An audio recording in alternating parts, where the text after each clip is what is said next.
Hundreds have been killed in Gaza following almost nonstop missile attacks between Israel and Hamas militants. Incoming rocket sirens can be heard in surrounding areas as the conflict erupts into war. Video shows the chaos as Israeli airstrikes target refugee camps in the besieged Gaza Strip, killing a large number of people. Along southern Israel near the Gaza boundary, nearly 24 Israeli tanks at the ready to go into battle after that stunning surprise attack by Hamas 3 days ago. The death toll in the war has risen to nearly 1,600 on both sides. Hamas saying today it will kill captured Israelis without warning. In the last hour, we've learned from the White House 11 Americans have been killed in the attacks. In a swift response Saturday, Israel launched hundreds of airstrikes and other attacks on different spots in Gaza. This is a video of 130 different Israeli airstrikes on Gaza today. Palestinian authorities say at least 687 people were killed and another 3,700 have been hurt in the attacks from Israel. Israel is also bringing in more heavy vehicles to fight off Hamas troops. Several Israeli military vehicles were spotted on a road heading toward the Gaza Strip. These are just some of the vehicles that are being used in the battle. News4Jax is covering this war from multiple angles between Israel and Hamas. This includes military aid to the U.S. and how they're providing it to Israel. I talked to Nancy Soderberg. She was on the National Security Council in the Clinton administration and an ambassador to the UN. She says Israel will win this war, but the violence could last years. Where do you foresee U.S. involvement in this?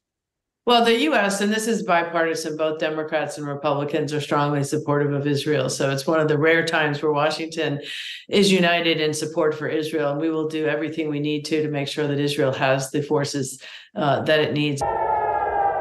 I've talked to multiple national security experts who say the wild card in this conflict is Iran and whether they'll play a role.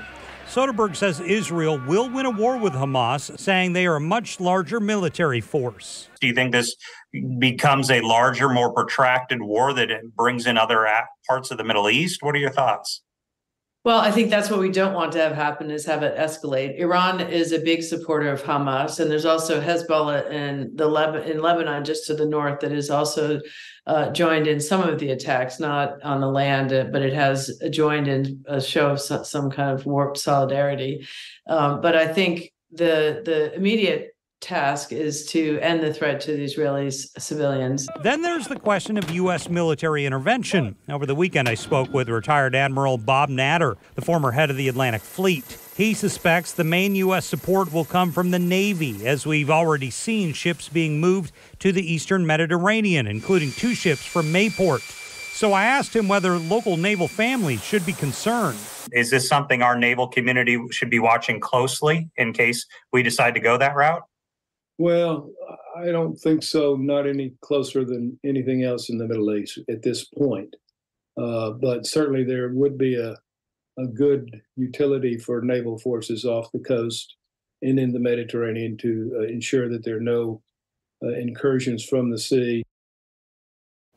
Soderberg tells me a big question mark is what happens to the Palestinians after this, after Israel is done targeting Hamas and many Palestinians live under Hamas rule. She adds if any of the hostages turn out to be Americans, that could draw the U.S. further into this conflict.